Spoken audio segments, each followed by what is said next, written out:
حضرت علی شیر خدا کرم اللہ وجہ الکریم کے فضائل و مناقب کے اوپر بیان ہوتے رہتے ہیں۔ ایک چیز جو میں بیان کرنے لگوں، وقت بالکل مختصر ہے، میں ایسے شارٹ سا بیان کروں گا سپیڈ کے ساتھ۔ حضرت علی شیر خدا کا جلسہ رکھا جاتا ہے تو اس کا عنوان ہوتا ہے محفل مولود کعبہ۔ دیکھیں نا تسی، یا آپ سنتے ہیں، اکثر بارہا ہزارہا مرتبہ سنا ہوگا کہ حضرت علی شیر خدا کہاں پیدا ہوئے تھے؟ آکو ہاں پیار نال، کعبہ میں پیدا۔ سنیا نا جی؟ سنا کیا ہمارا عقیدہ ہے، جیڑا بندہ آکھے گا نہیں ہوئے تھے اسی لات تو نہیں دینی اس دی، کہ ہمیں یقین دلایا گیا کہ حضرت علی کعبے میں پیدا ہوئے ہیں۔ دو لوگوں کے بارے میں یہ روایت بیان ہوتی ہے کہ دو لوگ ایسے تھے کہ جو بیت اللہ میں پیدا ہوئے ہیں۔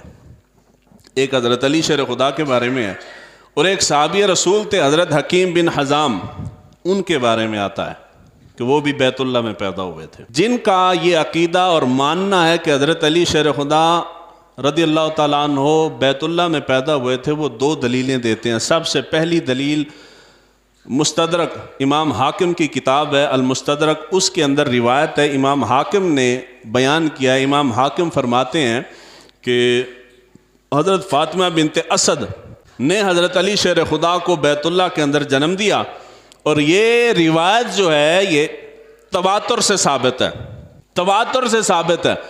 یہ قول امام حاکم نے لکھ دیا ہے، اور اس کے بعد اگر وہ جو تواتر سے روایات موجود ہیں، ان روایات میں سے کوئی روایت آگے بیان، یعنی دعویٰ کر دیا ہے کہ متواتر روایات سے یہ بات ثابت ہے کہ حضرت علی بیت اللہ میں پیدا ہوئے ہیں، مگر آگے کوئی روایت لکھی نہیں۔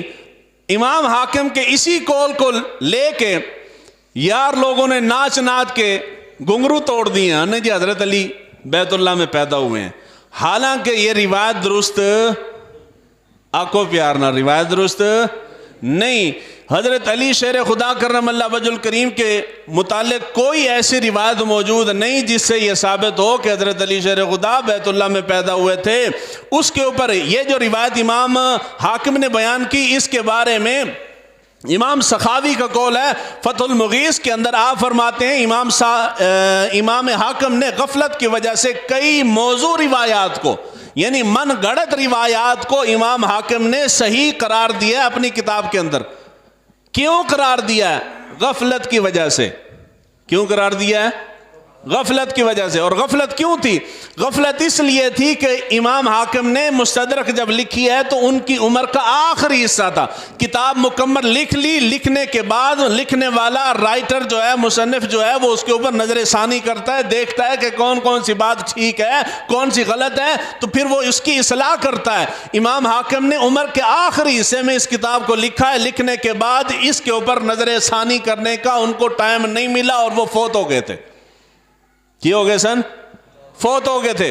تو امام سخاوی فرماتے ہیں کہ وہ آخری عمر کی وجہ سے ان کے حافظے کے اوپر بھی کافی اثر پڑ چکا تھا، ان کو چیز بات یاد نہیں رہتی تھی، اس لیے ان کی کتاب کے اندر بہت ساری ایسی روایات موجود ہیں جو کہ من گڑت ہیں، مگر وہ بڑھاپے کی وجہ سے امام صاحب اس کو صحیح لکھ گئے ہیں، حالانکہ وہ صحیح نہیں ہے۔ اس کے بعد امام سیوطی کا قول ہے، امام سیوطی فرماتے ہیں کہ امام حاکم نے یہ روایت جو لکھی ہے مستدرک کے اندر، یہ روایت اپنی غفلت کی وجہ سے لکھی ہے، اور یہی بات ملا علی قاری انہوں نے لکھی ہے۔ آپ فرماتے ہیں کہ حضرت حکیم بن حزام کے بارے میں یہ روایات موجود ہیں کہ آپ بیت اللہ میں پیدا ہوئے تھے، اس کے علاوہ کوئی روایت کسی کے بارے میں موجود نہیں کہ کوئی بندہ کعبے میں پیدا ہوا ہے۔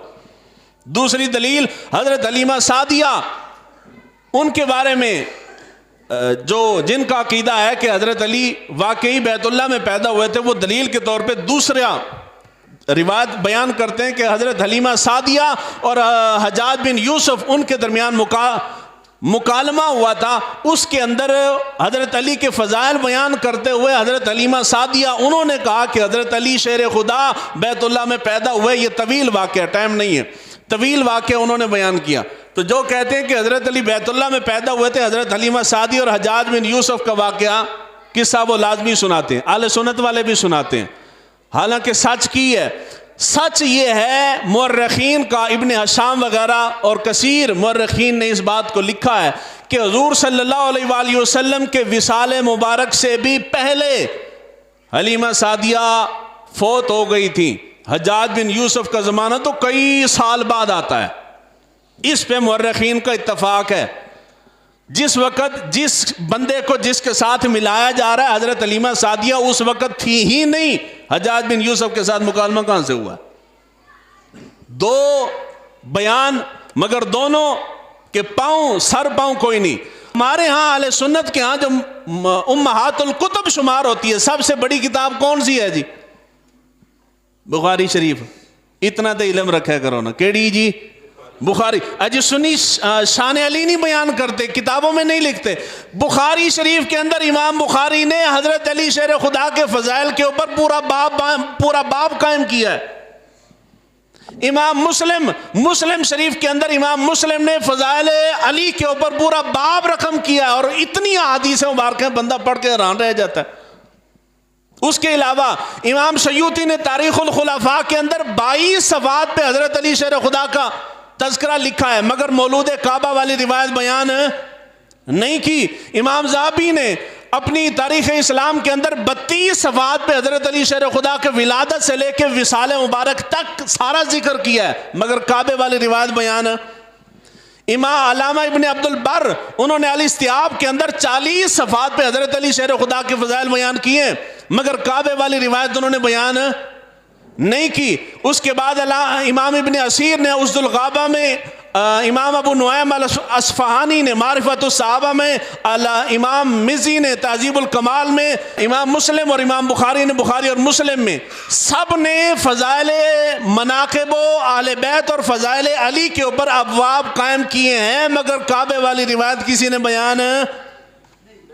اگر ہو بخاری اور مسلم اور کتب سیاستہ کے اندر ہر کتاب کے اندر آپ کو روایت مل جائے گی کہ کعبے کے اندر حضرت حکیم بن حزام پیدا ہوئے تھے. ان کی حیات مبارکہ میں بھی صحابہ کے اندر یہ چرچا تھا.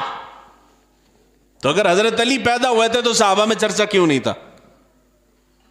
جی جن کو دشمن بنا کے, حالانکہ تھے نہیں, دشمن بنا کے کھڑا کرتے ہیں کہ جی امہات المومنین کو بڑی دشمنی تھی حضرت علی کے ساتھ. یہ جو روایت ہے کہ علی کے چہرے کو دیکھنا عبادت ہے, سنی نا تسی, اجی امہات المومنین کو بڑی دشمنی تھی, تو یہ روایت بیان کس نے کی ہے؟ ام المومنین, ایمان والوں کی ماں سیدہ عائشہ صدیقہ سلام اللہ علیہ. آپ نے بیان کیا کہ حضور صلی اللہ علیہ وآلہ وسلم فرماتے ہیں علی کے چہرے کو دیکھنا عبادت ہے. جی ان کی تو دشمنی تھی, تو دشمن کے متعلق اس طرح کی روایتیں نقل کی جاتی ہیں. یہ دشمنی ہماری ہیں, نیک لوگوں کے مابین اس طرح کی دشمنیاں نہیں, ان کی شان کے خلاف ہے. تو پھر سوال آئے گا کہ جی اگر حضرت علی کعبے میں پیدا نہیں ہوئے تو پھر کہاں پہ پیدا ہوئے؟ آخری جملہ عرض کر رہا ہوں. بہت ساری کتابوں کے اندر محدثین نے لکھا ہے, مورخین نے لکھا ہے کہ حضرت علی کی جائے ولادت جو ہے وہ شعب بنی ہاشم ہے, وہاں پہ حضرت علی شیر خدا پیدا ہوئے تھے. یہ کعبے والی روایت جو ہے یہ کسی بھی لحاظ سے ثابت محبت نہ لاکو, وہ جو گالاں کرنی انہوں تے مینوں کرنی, تھانوں تے کسی نہیں پوچھنا. تحقیق میں کر کے مسئلہ میں بیان کر رہے ہیں, کعبے والی روایت ثابت کوئی نہیں.